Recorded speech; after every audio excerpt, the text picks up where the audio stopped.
예, 안녕하세요. 안녕하세요.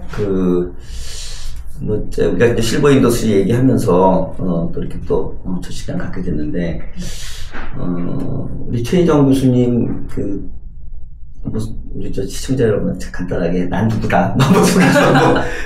일본에서 공부하시게 됐는데, 예. 네, 반갑습니다. 방금 소개받은 최희정이라고 합니다.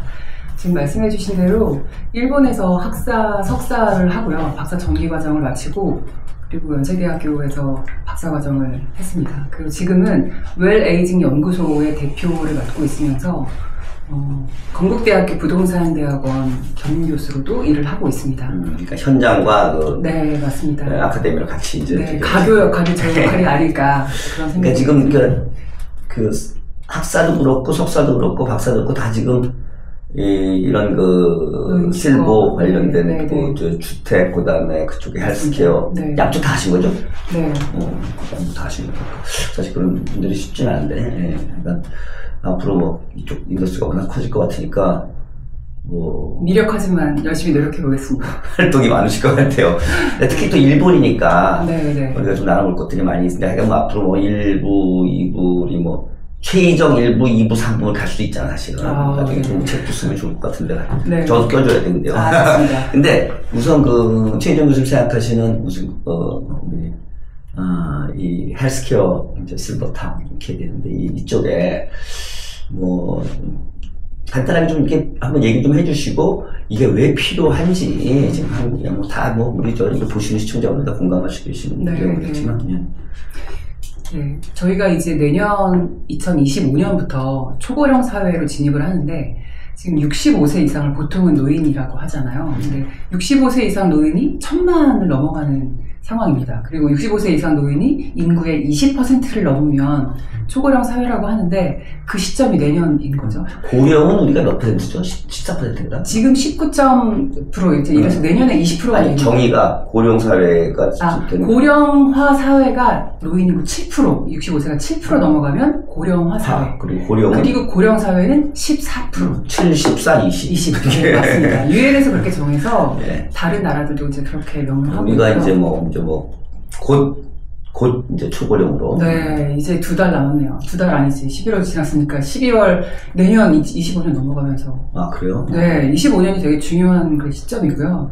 정부에서 그래서 움직임도 고령 사회가 이렇게 막 초고령 들어가다 보니까 급하게 뒤늦게 부랴부랴 지금 애쓰는 거죠. 그리고 연말 연초에는 무조건 또 새로운 구체적인 대책이 나온다고 봐야겠네. 맞습니다. 지금 그래서 보건복지부에서도 그 3월에 윤 대통령이 발표를 해줬던 제가 나중에 뒤에도 설명을 드릴 건데 노인복지 주택, 양로시설, 실버타운 이런 이야기 많이 들어보셨잖아요. 근데 저희는 지금 실버타운이라는 명칭을 쓰고 있는데 사실 여태까지는 정부에서도 실버타운이라는 명칭을 썼었어요. 근데 이제 노인복지법상에서 말하는 건 노인복지주택, 그다음에 유료 양로시설 이 두 개를 가르쳐서 저희가 이제 소위 실버타운이라고 하는 노인 복지주택, 그다음에 유료 양로시설. 그러니까 노인복지주택은 이제 뒤에까지 유료라는 말이 붙어 있는 걸 봐서 노인복지주택은 좀 정부가 많이 이렇게. 아니요. 노인복지주택이 다 민간이죠. 다 민간이에요? 네. 그리고 무료 양로시설이 이제 정부가 하는 거고, 유료 양로시설은 더 클래식 500 같은. 근데 제한하고 있는 거. 네. 더 클래식 500도 사실은 최고급 실버타운이라지만 그 법상 그 규정을 보면 양로시설이거든요.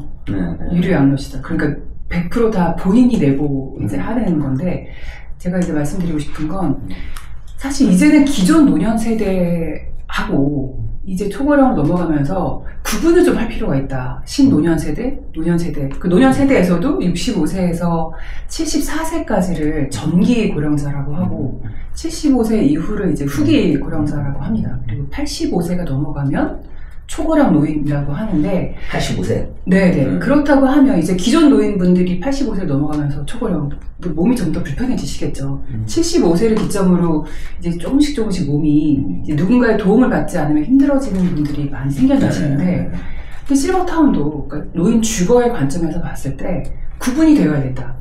노인이 되기 전 단계 그들을 위한 주거 어떤 것들을 갖춰갈 거냐. 그리고 전기 노인이라고 할 수 있는 액티브 시니어라고 말하는 신노년기 그들을 위한 주거 공간이 또 다를 것이고요. 그리고 후기 노인, 초고령 노인들 다 다를 거거든요. 그러니까 그런 특성에 맞는 그런 주거 공간들, 노인복지주택, 시버타운 이런 것들이 많이 만들어져야 되는데 현재로서는 너무나 부족하죠. 네. 근데 사실은 이제 뭐랄까 사실 뭐 우리가 그 실질적인 뭐 자연 나이가 있고 건강 나이가 있고 다 있잖아요. 사실 이제 그거를 너무 사실 구분하면 또 헷갈리지 뭐 80대도 막 분이 계시고 뭐 한 60 좀 넘어도 좀 안 좋으신 분이 계시고 그러니까 그러긴 한데 약간 어쨌든 간에 이제 평균적인 그런 것들을 나눠서 이렇게 어느 정도는 나눌 필요가 있다.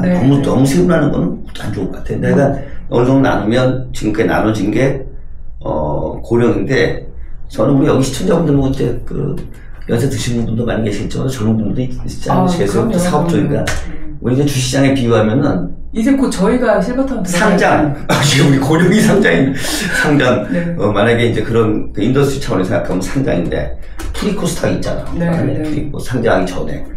그러니까 사실은 상장하기 전에도 뭐 이렇게 준비를 하잖아요. 기업들 뭐 이렇게 상장하고 준비를 하고 그러는데 이제 우리가 고령사회에 진입하는 것도 만약 그런 관점 생각한다면 이제 상장하기 전에 고령은 되기 전에 우리가 준비할 뭐 주택도 있고 또 이제 뭐 금융적인 차원에서 우리가 또 준비할 것도 있고 또 건강 차원에서 준비할 것도 있잖아요. 그러니까 이제 이 나이쯤 때 우리가 뭘 좀 하고 준비해야 돼. 그러니까 제가 볼 때는 건강, 뭐 돈이라고 하면 아니라 금융, 그리고 이제 주택. 우리가 거주하는 곳도 거기에 알맞아야 되니까. 그래서 뭐 여러 가지 그거 외에도 있겠지만 세 가지가 굉장히 중요하다. 저는 그래서 이제 제가 헬스케어 실버타운 이쪽은 세 가지를 축으로 한다. 그러니까 헬스케어, 주택, 부동산, 그리고 은퇴 후에 노년기에 어떤 식으로 금융을 이렇게 해야 되는 건지 이런 부분인데 그러니까 지금 그 전 고령 그리고 고령 그리고 후기 고령 그리고 아주 고령 초고령 이렇게 이제 4단계가 되는 거죠. 그래서 이제 우리 전을 빼면 이제 고령 그다음에 이제 후기 고령 초고령 세 가지인데 이런 관점에서 우리가 좀 이렇게 볼 수가 있고 법상 용어는 복잡하긴 해요. 아까 말씀하신 하여간 뭐 우리가 정부가 해주는 무료 그런 부분들이 있고 그다음에 이제 뭐 무료 아니면 유료니까 유료는 대부분이 이제 민간이 이렇게 하는 거지만 노인복지주택과 제가 뭐 한번 또 다른 곳에서 얘기도 했는데 경우에 따라서는 갖다가 좀 이렇게 섞을 필요입니다. 그러니까 하이브리드로 그냥 뭐 완전히 다 민간이 하기 어려운 경우 그러나 굉장히 중요한 경우에 정부가 해도 뭐 그렇게 이제 해가지고 오히려 하게 되면 좀 그런 것이 시장 형성, 산업 형성돼 있다 안 그런 영향이 뭐 오히려 복지도 잘 안 되는데 두 개를 갖다 이렇게 잘 연결하면 복지가 되고 그러면 이제 개인 일생 주기로 보게 되면 개인들이 흘러가면서 뭐 우리 병원 가면 제일 먼저 의사들이 보는 게 사실은 병력이잖아요. 그래갖고 뭐 과거에 뭐 히스토리 뭐 그냥 바로 아니까 우리가 이렇게 연결이 되면 사실은 그 개인의 어떤 그런 고령 전기 그다음에 고령, 고령 후기, 초고령 다 이게 그 관리가 다 돼서 갖고 있으니까 데이터를 훨씬 더 이제 빨리 그분을 갖다가 케어해 줄 수 있고 병이 들어도 낫게 해줄 수가 있고 또는 더 악화되지 않게 해줄 수가 있고 그렇다는 얘기는 결국 이제 국가적 볼 때 사회적 국가적 코스트를 줄일 수 있잖아요. 그렇죠, 맞습니다. 그리고 그걸 통해서 오히려 그런 사람을 관리할 수 있는 어떻게 보면 고령 실버 인더스트리의 경쟁력 그 빅데이터를 통해서 뭐 그런 것 따라서 의사 선생님이나 또는 헬스케어 관계된 분이나 또는 제약회사 관계된 분이나 또는 음식 관계된 분이나 다 그걸 캡처해가지고 경쟁을 할 수가 있으니까 굉장히 이제 산업적으로 굉장히 중요한 의미가 있다고 생각합니다. 그 법적으로 보면 아까 두 가지 얘기했었잖아요. 유료 양로시설과 노인복지주택. 유료 양로시설과 그리고 이제 그룹홈이라고 불리는 노인 공동생활가정이라는 게 있는데 유료 양로시설과 노인복지주택. 뭐가 비싸요? 평균적으로? 평균적으로는 이제 유료 양로시설도 100세대 넘어가면 제가 말씀드린 대로 더클래시 고백이 현재는 제일 비싸거든요. 근데 노인복지주택이 전부 다 이제 개인들이 부담해야 되는 부분이니까 비싸죠. 사실 지금 입장에서 노인복지주택이 양로시설보다 더 비싸요. 평균적으로. 양로시설이라고 할 수 있는 건 지금 큰 그 더클래시 고백이나 일본 실버랜드나 미리네 이렇게 세 가지가 이제 큰 포함이 것들이 돼서 시설이고 노인복지주택에 집 하나씩 있는 건 주택이고. 그렇진 않습니다. 지금 다 집 하나, 그러니까 건물 하나 이렇게 있는 것들 다 노인복지주택이라고 하는데 그럼 구분이 어떻게 돼요? 유료 양로시설하고 그 노인복지주택하고 구분의 계약상에서 보면 노인복지주택은 세대 그러니까 단위가 되는 거예요. 세대가? 네, 계약을 하면. 근데 양로시설은 개인 대 이 사업주인 거죠. 그래서 사실 이게 좀 복잡하긴 한데 예전에 삼성 노블카운티도 양로시설이었어요. 근데 노인분들이 다시 노인복지주택은 개인과 누구예요? 개인이 아니라 세대, 그러니까 사업주.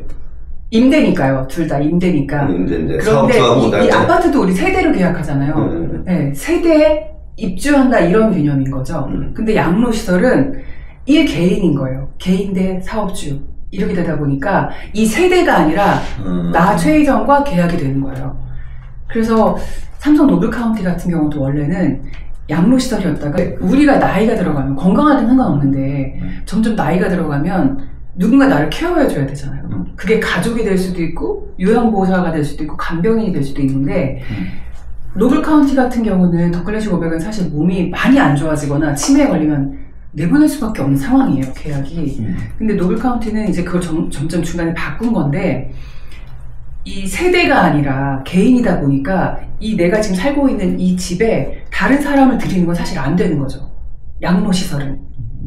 그러니까 입주자분들에게 어르신 보시죠. 점점 사람들이 몸이 약해져서 간병인이 들어오고 가족이 와서 돌봐줘야 되는데 그렇다고 하면 저희도 노인복지주택으로 바꿔서 이 세대가 본인의 지금 말씀하신 세대주택 차원에서의 내 집처럼 임대지만 그렇게 되어야 마음껏 들어와서 같이 하실 수 있습니다. 이렇게 설명을 하면서 바꾼 거예요. 아니, 그러니까 그러면 주택계획은 지금 저 세대주가 계약을 하는 거잖아요. 네네. 그러니까 사실은 그게 차이가 있으려면 세대주인데 근데 그러니까 내가 바꿀 수 있다라든지 내가 세대주가 판단을 해가지고 딴 사람 드릴 수 있다든지 똑같이 예를 들어 60세 이상인 사람한테는 그렇게 할 수 있지만 나머지는 아니 그러니까 양로시설과 이 주택과의 차이가 뭐냐면 법적 차이가 그러니까 어떤 게 차이가 있냐 그러니까 똑같이 개인이 하는 거면은 그러니까 세대주라고 해도 차이가 무슨 차이가 여러분들을 위해서 제가 그 법상에서 구분한 그 표를 하나 이렇게 같이 띄워드릴게요. 그리고 규모적인 차이도 있고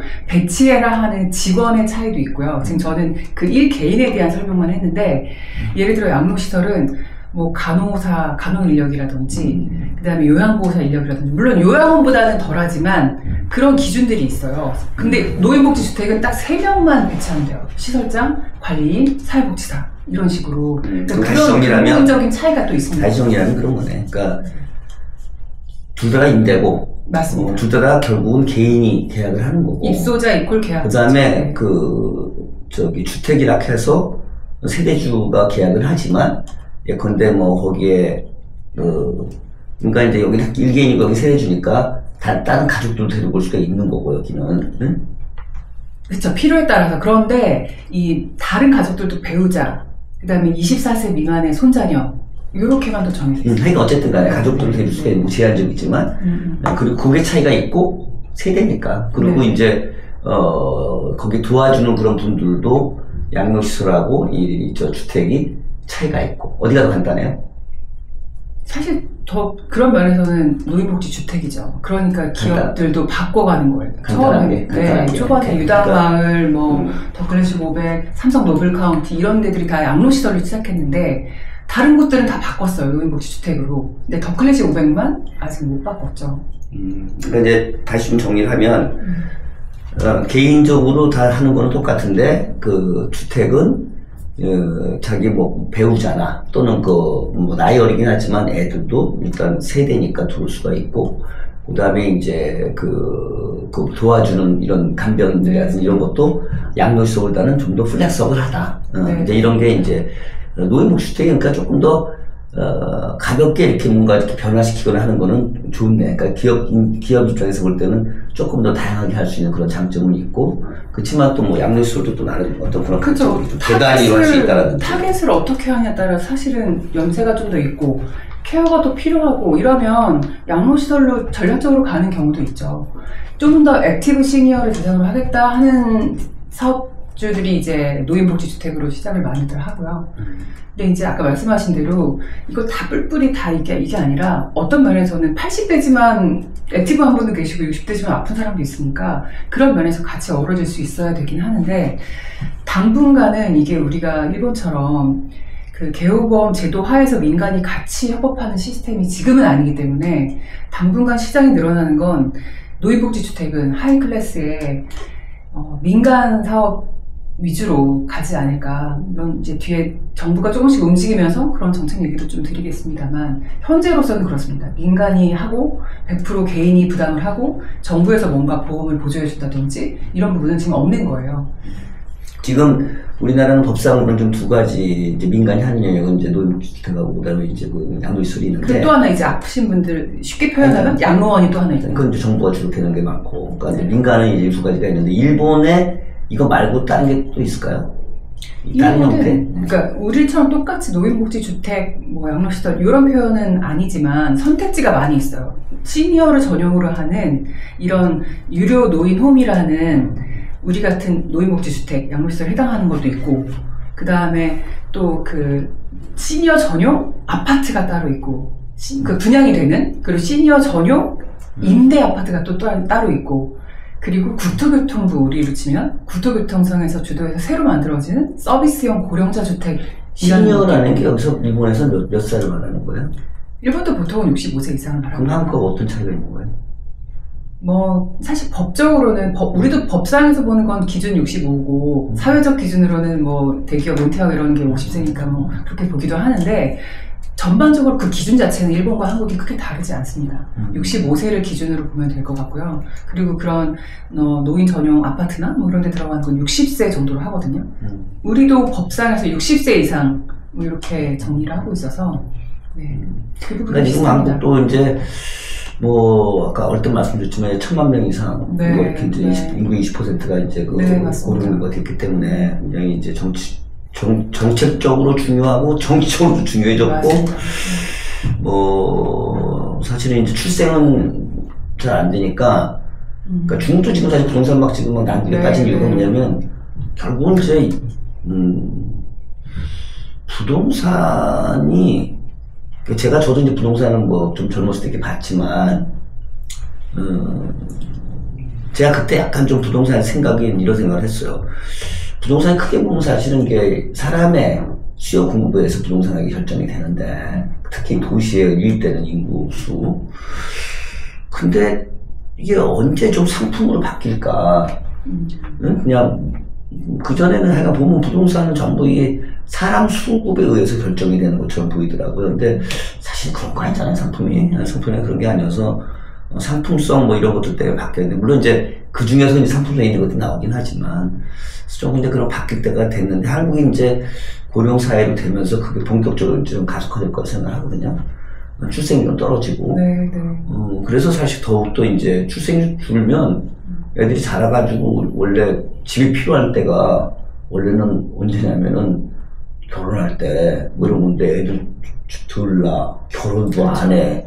그냥 싱글 뭐 주택만 좀 넣는지는 모르겠는데 그러다 보니까 이제 그런 쪽에 상당히 이제 우리가 좀 일이 생긴 거예요. 그래서 제가 보기에는 부동산 차원에서 지금 뭐 개인이 한 70%를 갖다가 자산을 부동산 갖고 있다는 얘기는 뭐 거꾸로 얘기하면 사실은 개인들은 전 국민이잖아. 다 어디에다 쓰고 기관에 들어가는데 똑같고 그러니까 은행이 대출한 곳에서 뭐 상당 부분이 사실 이제 부동산 연결돼 있다고 보면 이게 문제가 생기면 금융의 가장 그 근간이 지금 은행인데 은행이 그냥 바로 문제가 생겨요. 그래서 제가 보기에는 이걸 좀 슬기롭게 연착시키고 여러 가지를 해야 된다는 생각을 지금 하게 되는데 그런 차원에서 볼 때도 상품성, 새로운 니즈가 있는 그런 상품으로서는 굉장히 중요한 게 좀 내가 어떤 실버 타운이다라고 생각하는 거예요. 왜냐하면 젊은 애들은 좀 늙질 않잖아. 솔직하게 얘기해서. 그리고 결혼도 잘 안 해. 그러니까 물론 싱글 뭐 이런 그 수요가 있긴 하지만 제가 보기에 대충 찼어요.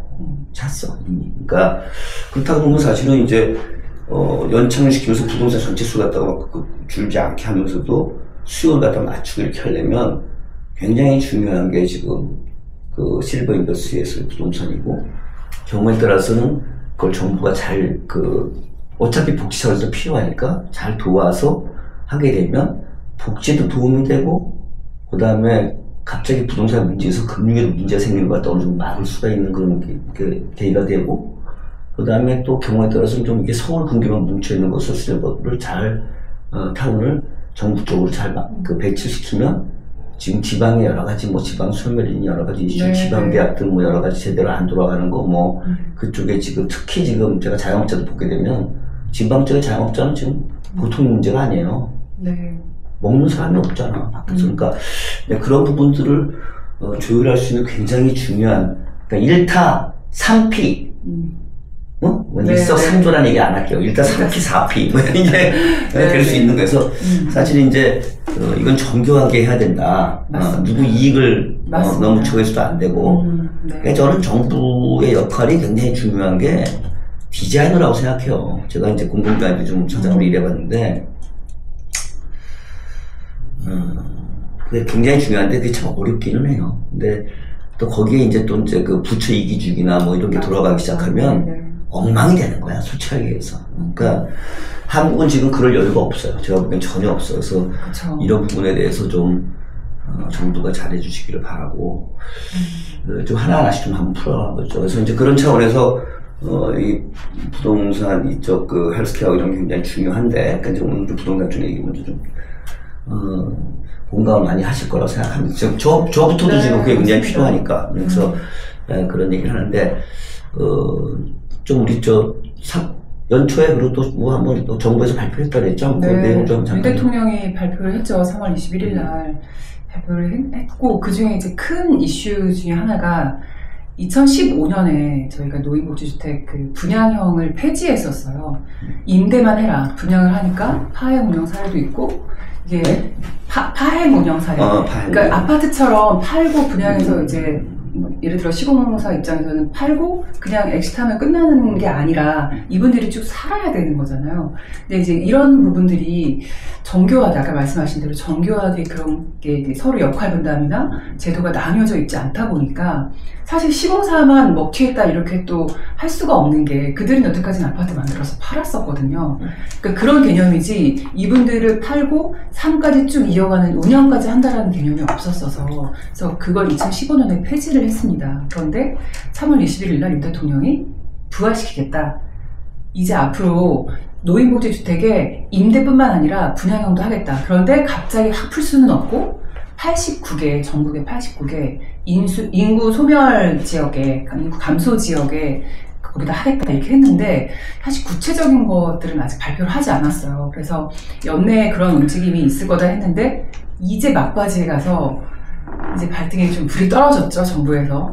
다양한 선택지를 넓혀가는 차원에서는 저도 찬성을 합니다. 그런데 2015년과 다를 바 없는 제도라면, 그런 디자인이 정확히 정교하게 안 됐다면 그건 문제가 또 생기겠죠. 그래서 그런 면에서는 100% 분양이 아니라 임대가 몇 프로는 섞여 있으면서, 그리고 사업주에게도 메리트가 뭔가가 있어야, 그리고 그 지역도 인구 소멸 지역이라는 건 결국 지방 소멸 뭐 이렇게도 또 이어질 수 있는 거잖아요. 그래서 그런 면에서는 우리가 이제 저희가 하려고 하는 융복합, 의료 쪽, 금융 쪽 이런 부분들이 같이 이제 힘을 좀 합치면서 이런 아이디어들이 같이 녹아 들어가고 그렇게 해서 다시 시작이 돼야 되는데, 다른 사람들이 이제 막 정부에서 발표를 했으니까 꼼꼼하게 준비를 하고 있겠구나 이제 이러는데, 기존에 있는 노인복지주택, 그리고 아까 제가 말씀드린 유료 양로시설 100세대 넘어가는 이제 큰데 포함해서 지금 42개인데 여기 실태조사를 해라. 그래서 지금 그걸 같이 하고 있어요. 그리고 이 실제 운영하는 이런 사례들을 보니까, 그리고 분양을 했다가 섞여 있는 것도 있고, 그러니까 이게 노인복지주택인데 실버타운인데 그냥 일반 아파트 같은 곳들도 있는 거예요. 예를 들어서 뭐 그 주병진 씨 살고 있는 거기도 사실은 노인복지주택인데 이게 애매해지고 막 이러면서 그냥 아파트처럼 되고, 근데 그 아파트처럼 또 되지 못한 곳은 그냥 노유자 시설이 있는 거죠. 그럼 또 부동산 거래가 안 된다는 얘기인 거예요. 그러니까 그런 그레이스 같은 케이스도 있고 막 이런데, 그러니까 그런 부분들을 반복하지 않기 위해서 정부가 잘 디자인해서 제도를 만들어줬으면 좋겠다라는 것과, 그게 잘 되어야 선택지가 늘어난다.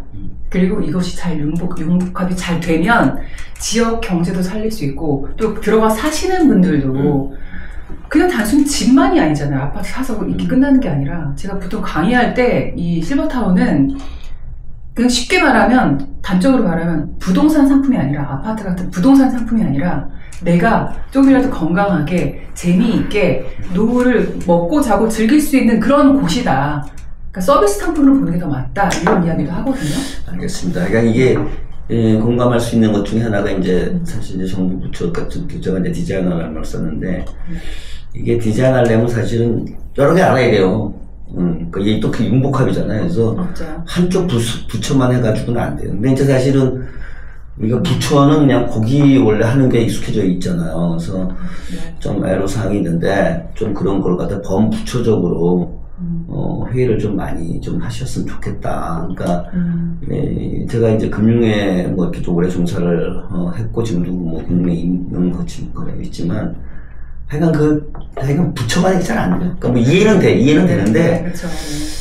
세상이 지금 전부 연결되고 있는데 하여간 법도 복잡해요. 그러니까 뭐 이렇게 사람들이 네. 그 리더블하고 좀 이렇게 애더블하고 이런 게 있어야 되는데 그러니까 좀 그런 것도 이렇게 사람들이 좀 이렇게 이해하기 쉽게 그냥 뭐 법하는 분들만 네. 이해할 수 있도록 법을 좀 안 만들었으면 좋겠는데 좀 그런 경향이 있고 근데 약간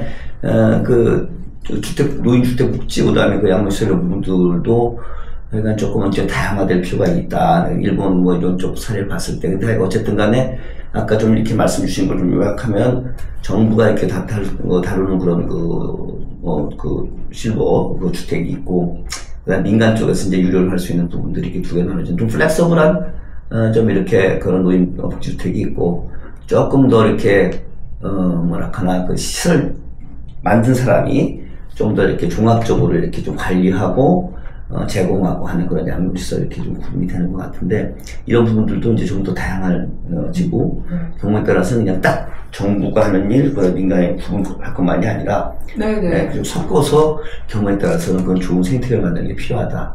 이런 그렇죠. 정부가 예를 들어 뭐 장기간으로 장기 임대를 뭐 50년 이런 식으로 장기 임대를 주고 민간이 건축하게 하고 또 전문 운영사가 운영을 하고 이러면 서로 상생할 수 있는 길들이 있어서 이제 그것의 일환으로 10월 말에 이제 국토교통부에서 실버스테이에 대한 걸 발표를 또 했는데 이제 그런 부분은 우리가 다 2부에 할까요? 네, 2부에 하겠습니다. 네.